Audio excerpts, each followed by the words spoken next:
Cricket ஃபேன்ஸுக்கு வணக்கம். So எத்தனை பேர் மேட்ச் லைவ்ல பார்த்தீங்கன்னு தெரியல. இந்த மாதிரி ஒரு மேட்ச் இந்தியன் ஹிஸ்ட்ரியில் இனிமேல் நடக்கிறதுக்கான சான்ஸ் கம்மி தான் சொல்லுவேன். So once in a life time அப்படின்னு சொல்லுவாங்க இல்லையா, ஒன் ஆஃப் த பெஸ்ட் மேட்சுங்க. நிறைய பேர் என்ன நினச்சிருப்பீங்க அப்படின்னா, இந்தியா ஆல்ரெடி சீரிஸ் வின் பண்ணிட்டாங்க, ஸோ 2 மேட்ச் வின் பண்ணியாச்சு இல்லை, ஸோ 3வது மேட்ச் வந்துட்டு அவ்வளோ இன்ட்ரெஸ்டிங்காக இருக்காது. அது மட்டும் இல்லாமல் வந்துட்டு ஆப்பரன்ஸ் ஸ்ட்ராங்காக இருந்தால் பார்க்கலாம், ஒரு ஆஸ்திரேலியா, பாகிஸ்தான், இங்கிலாந்து இந்த மாதிரி ஆட்களாக இருந்தால் பார்க்கலாம். ஸோ ஒரு ஆப்கானிஸ்தான் தானே, அவங்களால என்ன பண்ணிட முடியும் அப்படின்னு சொல்லிட்டு நிறைய பேர் இந்த மேட்சை பார்க்காம மார்னிங் இந்த வீடியோ கூட பார்த்துட்டு இருக்கலாம். ஆனால் லைவ்ல பார்க்கும்போது இருக்கிற த்ரில்லே தனிங்க. One of the best match Indian cricket team விளையாண்ட அந்த ஹிஸ்ட்ரி எடுத்து பார்த்தீங்கன்னா இந்த மேட்ச் கண்டிப்பாக ஒரு நிலையான மேட்சாக இருக்கும். மேட்ச்சில் ஏகப்பட்ட ட்விஸ்ட் அண்ட் டர்ன்ஸ் இருந்துச்சு. சின்னசுவாமியில் இந்த மாதிரி ஒரு மேட்சா அப்படிங்கிற மாதிரி தான் எல்லாருமே வந்துட்டு வாயை பிளந்து பார்த்துட்டு இருந்தேன்னு சொன்னோம். ஸோ அரௌண்டு கிட்டத்தட்ட 1.5 மணி நேரத்துக்கு முன்னாடியே முடிய வேண்டிய மேட்ச் அப்படியே சூப்பர் ஓவர் போய் மறுபடியும் ஒரு சூப்பர் ஓவர் போய் ஃபைனலில் ஒரு ட்விஸ்ட் வச்சு வின் பண்ணாங்க. மேட்ச்சில் ஸ்டார்டிங்லேருந்து எண்டு வரைக்கும் என்ன நடந்துச்சு, ரோஹித் சர்மா 3 தடவை உள்ள வந்த கதை, இது எல்லாத்தையுமே டீட்டெயிலாக பார்த்து தெரிஞ்சுக்கலாம். அதுக்கு முன்னாடி ஃபோர்ஸ் கேம்ஸ் சேனலுக்கு வரீங்கன்னா மறக்காம சப்ஸ்கிரைப் பண்ணி சப்போர்ட் பண்ணுங்க. அப்போ தான் அப்டேட் எல்லாமே வந்து சேரும். சரி வாங்க வீடியோக்குள்ளே போகலாம். ஃபர்ஸ்ட் ஆஃப் ஆல் இந்த கதை எல்லாருக்குமே தெரியும். இந்தியன் டீம் வந்துட்டு ஃபர்ஸ்ட் 2 மேட்ச் வின் பண்ணிட்டாங்க.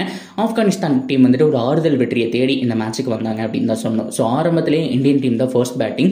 ஆரம்பத்திலிருந்தே பார்த்தோம் அப்படின்னா அப் டவுன் அப்படிங்கிற மாதிரி தான் இந்த மேட்ச் போயிட்டு இருந்துச்சு. இந்த பக்கமா அந்த பக்கமா, இந்த பக்கமா அந்த பக்கமாங்கிற மாதிரி.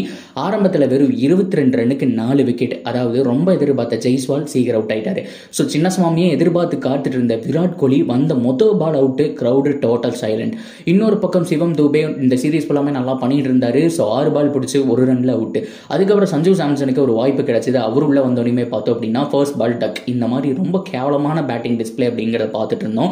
ஆனால் ஒரு பக்கம் ஆணி அடிச்ச மாதிரி இருந்தாருங்க ரோஹித் சர்மா. ஸோ ரிங்கு சிங்கும் வந்துட்டு அந்த பார்ட்டியில் ஜாயின் பண்ணாரு. 22க்கு 4 அப்படிங்கிற பொசிஷன்ல இருந்து அப்படியே மேட்சை எடுத்துட்டு போனாங்க. ஸோ ஓவர் பை ஓவர் அடிச்சு பார்த்தோம் அப்படின்னா ஸோ ஃபைனலாக கிட்டத்தட்ட 5 ஓவரில் 90 ரன்களுக்கு மேலே அடிச்சு 212க்கு 4 அப்படிங்கிற மாதிரி முடிச்சாங்க. எங்க 22-4 இருந்து 212 செம்மையான ஒரு டார்கெட் அப்படிங்கிறத ஃபிக்ஸ் பண்ணாங்க. ரோஹித் சர்மா கிட்டத்தட்ட 130 ரன் பக்கமாக அடிச்சாரு. ஸோ அதே மாதிரி ரிங்கு சிங் கிட்ட இருந்து 69 அப்படிங்கிற மாதிரி பார்த்தோம். ஸோ உண்மையாலுமே நல்ல ஒரு பார்ட்னர்ஷிப். ரோஹித் சர்மா நான் ஃபார்ம்ல தாண்டா இருக்கேன், இது வந்துட்டு ரசிகர்களுக்கோ ஹேட்டர்ஸ்க்கோ சொல்ற மெசேஜ் இல்லை, ஸ்ட்ரெயிட்டா பிசிசிஐக்கே சொல்ற மெசேஜ். என்னையும் கோலியவா நீங்க சாக் பண்ணலாம்னு நினைச்சீங்க, ஸோ இனிமேல் அதெல்லாம் கிடையாது, வேர்ல்ட் கப் T20க்கு நான் தான் கேப்டன் அப்படிங்கிற மாதிரி ரெஜிஸ்டர் பண்ணிட்டாருங்க. ஸோ அப்படியே கட் பண்ணா 212. ஸோ கண்டிப்பாக வந்துட்டு ஆப்கானிஸ்தானால ஒரு 150 to 160 தான் அடிக்க முடியும் அப்படின்னு பார்த்தோம்னா ஜட்ரான், அது மட்டும் இல்லாமல் ரஹமதுல்லா குர்பாஸ் 2 பேருமே பெஸ்ட் பேட்ஸ்மேன். ஆனால் ஜட்ரான் நிறைய பால் சாப்பிட்டாருங்க. 41 பால் பிடிச்சி 50 ரன் அப்படிங்கிற மாதிரி ஆரம்பிச்சாரு. ஸோ அந்த பக்கம் குர்பாஸ் பார்த்தோம் அப்படின்னா ஃபயரி ஸ்டார்ட். கிட்டத்தட்ட பார்த்தோம் அப்படின்னா அவரும் 50 அடிச்சு அவுட் ஆயிட்டாரு. எல்லாருமே செட்டில் பண்ணி அவுட் ஆயிட்டாங்க. அண்ட் முகமது நபி கண்டிப்பாக மும்பை இந்தியன்ஸ்க்கு இந்த டைம் செம்மையா பண்ண போறாருங்க. ஏன்னா அவர் பவுலிங் மட்டும்தான் பண்ணுவாரு அப்படின்னு நினைச்சிட்டு இருந்தோம். ஸோ பேட்டிங் நல்லா ஆடுவாருங்கிறது தெரியும், ஓரளவுக்கு டீசெண்டாக. ஆனால் இந்த அளவுக்கு ஃபயர் ஆடுவார்னு தெரியல. ராசித் கான் மாதிரி போட்டு பொழந்து கட்டிட்டு இருக்காரு. ஸோ அரௌண்ட் கிட்டத்தட்ட 13 பால்லேயே 30 ரன் 32 அடிச்சாரு. ஸோ அதுக்கப்புறம் அவரும் பார்த்தோம் அப்படின்னா கேட்ச் கொடுத்துட்டு போயிட்டாரு. ஸோ இது மட்டும் இல்லாமல் ரொம்ப ரொம்ப முக்கியமாக ஹீரோ ஆஃப் த டே யாரு அப்படின்னு கேட்டிங்கன்னா குல்புதீன். அவர் தான் உண்மையாலுமே பார்த்தோம் அப்படின்னா ஸோ ரொம்ப கஷ்டப்பட்டார், கடைசி வரைக்கும் கேம் எடுத்துகிட்டு போனார். ஸோ அந்த மேட்ச் அவர் ஃபினிஷ் பண்ணியிருக்க வேண்டியது. அன்ஃபார்ச்சுனேட்லி பார்த்தோம் அப்படின்னா லாஸ்ட் ஓவர் வரைக்கும் எடுத்துகிட்டு போய் அவரும் 55+ அப்படிங்கிற மாதிரி அடிச்சு கொடுத்தாரு. அன்ஃபார்ச்சுனேட்லி ட்ரா ஆயிடுச்சு. ஸோ இந்தியாவுக்கு சாதகமாக அமைஞ்சது. ஏன்னா இந்தியா 212 ரன் அடிச்சு ஆப்கானிஸ்தான் கூட தோத்துருவாங்களா அப்படிங்கிற மாதிரியே பார்த்துட்டு இருந்தவங்களுக்கு ட்ரா ஆயிடுச்சு. ஓகேவா, ட்ரா ஆனதுக்கப்புறம் சூப்பர் ஓவர் தானே. சூப்பர் ஓவரில் ஸோ ஃபர்ஸ்ட் ஆஃப் ஆல் வந்துட்டு இவங்க தான் வந்துட்டு பேட்டிங் வந்தாங்கணும். ஸோ அதாவது செகண்ட் இன்னிங்ஸில் செகண்ட் பேட்டிங் பிடிச்ச ஸோ ஃபர்ஸ்ட் பேட்டிங் வந்துட்டு சூப்பர் ஓவரில் பிடிக்கணும், ஆப்கானிஸ்தான் தான் பிடிக்கணும்னு வச்சுக்கோங்களேன். ஸோ அவங்க தான் பேட்டிங் ஆனாங்க. ஸோ ஃபர்ஸ்ட் டைம் அவங்களுக்கு டார்கெட் பார்த்தீங்கன்னா 17 ரன் டார்கெட்டாக இருந்துச்சு. ஸோ ரோஹித் சர்மா அண்ட் ஜெய்ஸ்வால் 2 பேருமே வந்தாங்க. ஓப்பனிங் பேரை மாற்றாமல் அவங்களே தான் இறங்கினாங்கன்னு சொல்லணும் சூப்பர் ஓவரில்.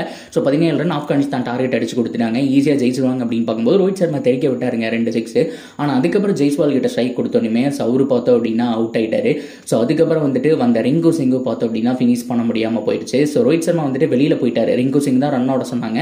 ஸோ அந்த சமயத்தில் பார்த்தோம் அப்படின்னா மறுபடியும் அகைன் 1 more டிரா ஆயிடுச்சு. ஸோ இதே மாதிரி IPL பார்த்துருப்பீங்க, RCB vs MI double super over போயிருக்கும். ஸோ அதே மாதிரி எகைன் ஒரு சூப்பர் ஓவர் வந்துச்சு. அதில் ரோஹித் சர்மா அண்ட் ரிங்கு சிங், இந்த தடவை ரோஹித் சர்மா மிஸ்டேக் பண்ணல, ரிங்கு சிங்கை ஸ்ட்ரெயிட்டாவே வந்துட்டு கொண்டு வந்துட்டாரு. அன்ஃபார்ச்சுனேட்லி இந்த தடவை ரோஹித் சர்மா நல்லா ஸ்டார்ட் பண்ணாருங்க. ஸோ பேக் டு பேக் 6 4 அப்படிங்கிற மாதிரி அடிச்சு சிங்கிள் ரொட்டேட் பண்ணி கொடுத்துட்டாரு 11 ரன். ஆனால் அந்த பக்கம் ரிங்கு சிங் ஃபர்ஸ்ட் பாலே அவுட் ஆயிட்டாரு. ஸோ அடுத்து வந்து சஞ்சு சாம்சனும் பார்த்தோம் அப்படின்னா ரன்னோட போய் ரோஹித் சர்மா வந்துட்டு ரன் அவுட் ஆயிட்டாரு. ஸோ ஓவராலாக 11 ரன் அப்படிங்கிற மாதிரி வந்துட்டு முடிச்சாங்க. 12 ரன் டார்கெட்டு, 2 6 தான். எப்படியோ வந்துட்டு ஆப்கானிஸ்தானோட எல்லா பேட்ஸ்மேனும் ஃபார்மில் இருக்காங்க, முடிச்சிருவாங்கன்னு பார்க்கும்போது பார்க்கும்போது அங்கே தாங்க மெயின் ட்விஸ்ட்டே. இந்த தடவை முகேஷ் குமாரோ இல்லை ஆவேஸ் கானோ பவுலிங்க்கு வரல. ஸோ ரவி பிஸ்னாய் கிட்ட ஸ்ட்ரைட்டாகவே பாலை கொடுத்தாரு ரோஹித் சர்மா. அவருக்கு நல்லா தெரியும் சின்னசுவாமி பொறுத்த வரைக்கும் பேட்டிங் ட்ராக் அப்படின்னா கூட ஸ்பின்னுக்கு கொஞ்சம் சப்போர்ட் பண்ணும் அப்படின்னு சொல்லிட்டு முகமது நபி பேட்டிங் வந்தார். ஃபர்ஸ்ட் இன்னிங்ஸில் செம்மையாக ஆடினார் இல்லையா. ஸோ அவர் ஃபர்ஸ்ட் பாலே பார்த்தோம் அப்படின்னா கேட்ச் கொடுத்துட்டு போயிட்டாரு. ஸோ அடுத்த பால் வந்துட்டு ரொட்டேட் பண்ணிட்டாங்க சிங்கிள்.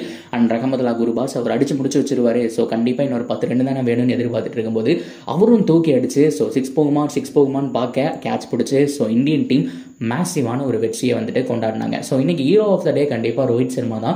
3 தடவை பாவம் மனுஷன் பேட்டிங் வந்தாருங்க. 6 அடிச்சு குமிச்சாரு. சூப்பர் ஓவர்லேயும் 2 6. ஸோ அதுக்கு முன்னாடி வந்துட்டு எகைன் ஒரு சூப்பர் ஓவரில் ஒரு 6. ஸோ அதுக்கு முன்னாடி 120 அடிச்ச இன்னிங்ஸ் மறக்கவே முடியாது. பட் இருந்தாலும் ஒரிஜினலாக வந்துட்டு பாராட்டணும் அப்படின்னு சொன்னால் ரவி பிஸ்னாய் அவருடைய கான்ஃபிடன்ஸ் தான். ஸோ அவர் தான் வந்துட்டு ஆஃபேஸ் கான் வந்துட்டு போடலாமா அப்படின்னு கேட்கும்போது ரோஹித் சர்மா நிறைய போய் டிஸ்கஸ் பண்ணிட்டு இருக்கும்போது இல்லை நான் பார்த்துக்கிறேன் எனக்கு கான்ஃபிடென்ட் இருக்கேன் அப்படிங்கிற மாதிரி சொன்னார். ரோஹித் சர்மா சப்போர்ட் பண்ணேன். அண்ட் ரவி பிஸ்னாய் அவருடைய பவுலிங் வேற மாதிரிங்க. சூப்பரான ஒரு மேட்ச். ஸோ கண்டிப்பாக இருந்தாலும் கோலி ஃபேன்ஸுக்கு வந்துட்டு கொஞ்சம் ட்ரீட்டாக அமையல அப்படின்னு தான் சொன்னோம். ஆனால் ஃபீல்டிங்கில் அவரை வந்துட்டு பாராட்டி ஆகணும். ஸோ கிட்டத்தட்ட 200 ரன் சேவ் பண்ணியிருக்காரு லாஸ்ட் 3 இயர்ஸோட ஃபீல்டிங்கில் மட்டுமே. அதாவது டெஸ்ட் T20 இது எல்லாமே சேர்ந்து ஃபீல்டிங்கில் 200 ரன். இன்னைக்கு மட்டுமே பார்த்தோம் அப்படின்னா அரௌண்ட் வந்துட்டு 25 ரன் பக்கம் ஒரு சேவ் பண்ணி கொடுத்தாரு. ஒரு 6 போக வேண்டியதுங்க. அது போயிருந்துச்சு அப்படின்னா ஸோ கண்டிப்பாக ஆப்கானிஸ்தான் வின் பண்ணியிருப்பாங்க. ஸோ இதே தான். அதாவது குல்புதீன் வந்துட்டு அடித்த பால் வந்துட்டு ஒரு 1 ஹேண்டில் கிட்டத்தட்ட பவுலிங் போடுற போஸ் மாதிரி பிடிச்சி வெளியில் வீசுவார். அதை தாண்டி பயங்கரமான ஒரு ஃபீல்டிங் எஃபர்ட். அது மாதிரி டைரக்ட் ஹிட் 2-3 அடிச்சாரு. உண்மையாலுமே பாராட்டி ஆகணும். மெயினான ரன் அவுட்டுக்கும் பார்த்தோம் அப்படின்னா அவர் தான் காரணமாக இருந்தார். ஸோ இதன் காரணமாக தான் இந்தியன் ரன் வந்துட்டு ஒரு 25 ரன் வந்துட்டு பேக்கப் பண்ணியிருக்கிறாங்க. ஸோ கண்டைன் பண்ணாமல் இருந்திருக்காங்க அப்படிங்கிறதுக்கு காரணம். ஸோ விராட் கோலியை பொறுத்த வரைக்கும் சின்னசுவாமி அவருடைய ஹோம் கிரவுண்டிங்கில் பேட்டிங் டிஸ்பிளே காட்ட முடியாட்டியும் ஃபீல்டிங் பயங்கரமாக பண்ணார் அப்படிங்கிறத நான் ரெஜிஸ்டர் பண்ணிக்கலாம். ஸோ நீங்கள் இதை பற்றி நீங்கள் என்ன நினைக்கிறீங்க? ஸோ எத்தனை பேர் மேட்ச்சை லைவாக பார்த்தீங்க, மிஸ் பண்ணவங்க எத்தனை பேர், அண்ட் ஹைலைட்ஸ் பார்த்ததுக்கப்புறம் வந்தவங்க எத்தனை பேர் அப்படிங்கிறதெல்லாம் கமெண்ட்டில் சொல்லுங்கள். தொடர்ந்து அப்டேட்டுக்கு சேனலில் நினைச்சிருக்கேன். மறக்காமல் சப்ஸ்கிரைப் பண்ணி சப்போர்ட் பண்ணுங்கள்.